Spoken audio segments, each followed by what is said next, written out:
Welcome to our channel. Today we how to reduce PDF size with small. To reduce the size of a PDF using Smallpdf, first, open your web browser.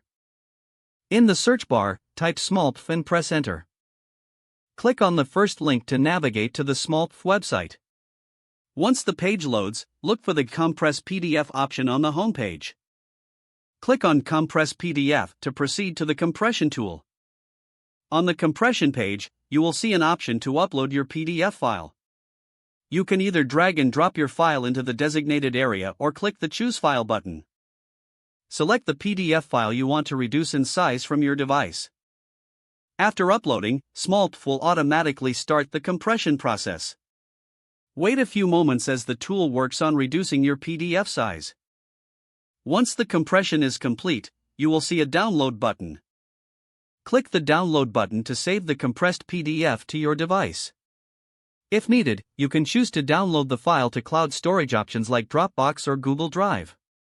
Finally, check the size of the downloaded PDF to confirm the reduction. If the page does not load, refresh the browser or try again in a private or incognito window. Make sure you are using the correct email address, then retype it carefully to avoid small typos. If your password is not accepted, use the reset option and create a new strong password you can remember. Check your spam folder for verification or security emails, then complete any requested confirmation steps. Enable two-factor authentication if available to improve account security and reduce unauthorized access risk. After signing in, review your profile details so your contact information and settings are accurate and current. If you see an error message, note it down and try again after restarting your device and internet connection. Log out when you finish, especially on shared devices, to keep your account and payment information secure. If the page does not load, refresh the browser or try again in a private or incognito window. Make sure you are using the correct email address, then retype it carefully to avoid small typos. If your password is not accepted, use the reset option and create a new strong password you can remember.